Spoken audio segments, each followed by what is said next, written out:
কোন পথে এগোচ্ছে মধ্যপ্রাচ্যের বর্তমান যুদ্ধ পরিস্থিতি এ নিয়ে উদ্বিগ্ন পুরো বিশ্ব। তবে বিশেষজ্ঞরা মনে করছেন ইসরায়েল আক্রমণ বাড়ালে সর্বাত্মক যুদ্ধ অনিবার্য।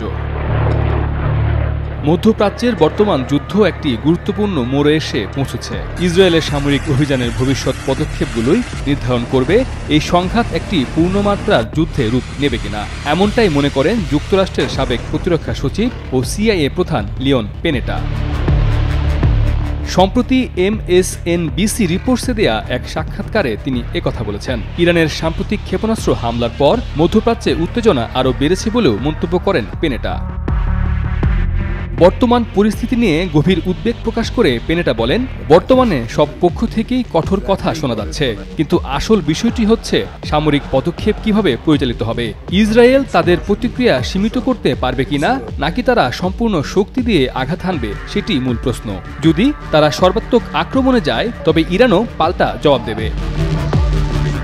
ইসরায়েলের প্রধানমন্ত্রী বেনিয়ামিন নেতানিয়াহুর রাজনৈতিক কৌশল নিয়ে মন্তব্য করতে গিয়ে পেনেটা বলেন, এটি বোঝা কঠিন হয়ে পড়েছে যে ইসরায়েলের বর্তমান সরকার আসলে কি চায়। গত 70 বছরে ইসরায়েল সামরিকভাবে কখনোই তাদের সব লক্ষ্য অর্জন করতে পারেনি এবং এই ধারা চলমান থাকলে ভবিষ্যতের সামরিক পদক্ষেপগুলোও প্রভাবিত হতে পারে।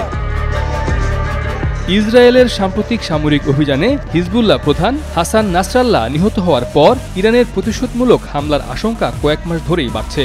ইরানের সর্বোচ্চ নেতা আয়াতুল্লাহ আলী খামেনিও বলেছেন, ইসরায়েল যদি আবার হামলা করে তাহলে ইরানও পাল্টা আঘাত হানবে।